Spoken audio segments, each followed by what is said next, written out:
Enslaved Odyssey to the West was developed with the help of some top-notch talent, novelist Alex Garland and actor Andy Serkis to name a couple. Developer Ninja Theory is quite clearly taking the story seriously, but narrative alone won't make a game great. Is there a sound mechanical foundation here, or does Enslaved miss the forest for the trees?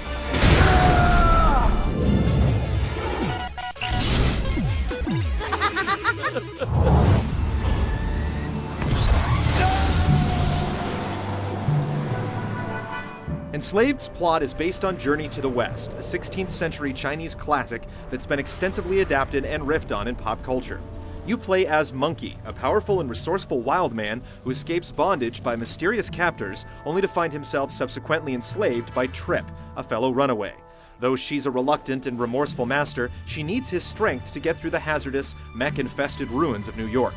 Thanks to the high-tech headband Trip has fitted him with, Monkey has little to say in the matter. You put this on me.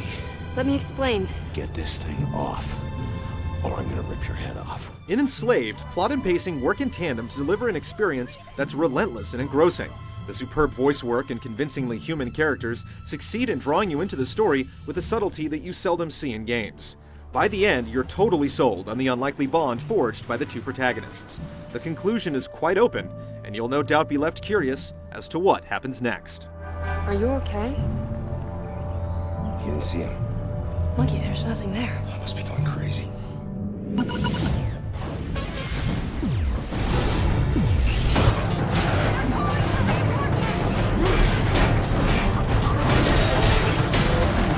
Enslaved is a testament to simplicity. The experience is linear, focused, and wonderfully paced, designed to exhilarate rather than challenge.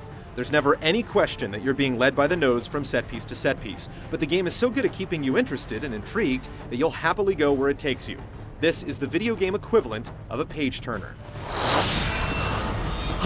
The experience is roughly equal parts climbing and fighting, and it's at its best when it's blurring the lines between the two. You'll very seldom fear for your life when platforming. Really, the only instances in which you'll have to sweat timing and speed are during the cinematic set pieces, when the game tries its best to evoke Uncharted 2. The rest of the time, it's a breeze. You'll feel like all the handholds and swing poles are there, mainly to help you take in the sights. Combat sequences in Enslaved always feel like they serve a larger purpose in the context of a level, and the result is that fighting never feels common. Just like platforming, the operation isn't terribly complex. There aren't too many buttons to press, but there are plenty of opportunities nonetheless to make satisfying tactical decisions due to the variety of your enemies.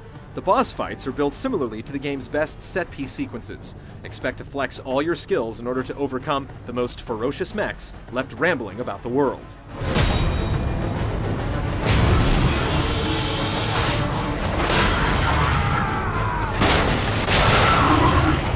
Enslaved makes smart use of its streamlined toolset, but you come away wishing that the designers had added a little more complexity to Trip's role in the game. She's far from a non-presence, but this is mostly due to her prominent role in the story. While you're busy traipsing around and smashing mechs as Monkey, Trip exists as little more than a voice in the back of your head. You never really have to pay mind to her safety outside of scripted scenarios, and her distractibility is pretty situational in utility. It comes off as a missed opportunity in the end. While giving Trip a more active role could very well have made the game less breezily enjoyable, it would have been well worth the sacrifice if done right. So, I'll actually need to switch on the whole system in order to bypass it. It should only take a couple of minutes. Enslaved will last you a good 8 to 10 hours before the credits roll. There isn't much to draw you back for a second run unless you're obsessive about collectibles or feel a burning need to max out on upgrades.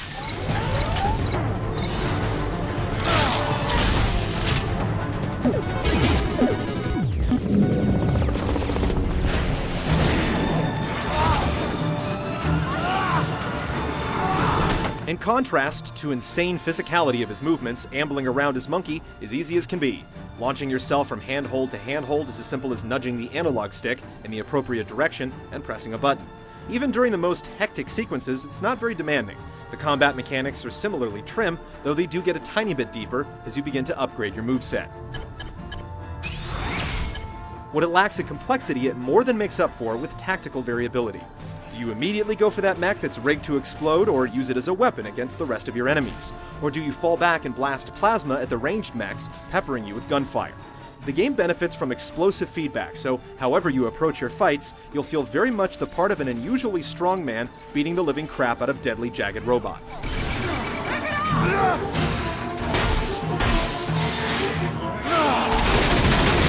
When you're riding around on Monkey's hover disc, the controls feel appropriately fast and loose, challenging you just enough to make all the daring jumps. When you're blasting away with your staff, you'll feel like you're wielding a powerful weapon indeed. In all, the game's mechanical foundation is competent and functional. Enslaved keeps it simple, and it's all the better for it.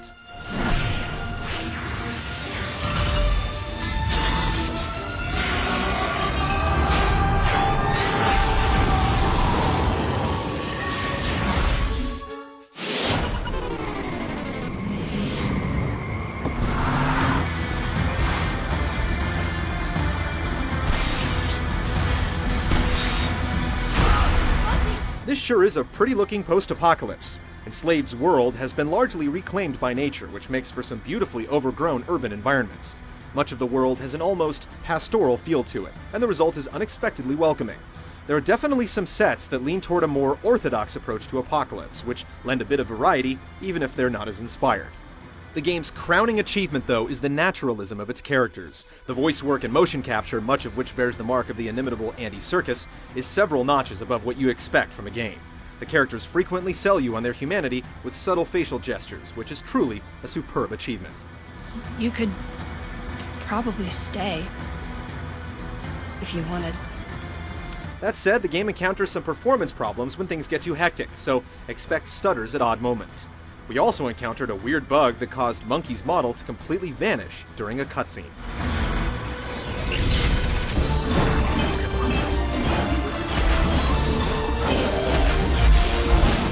Enslaved's length is about standard for this day and age, but it still feels like it's over all too quickly.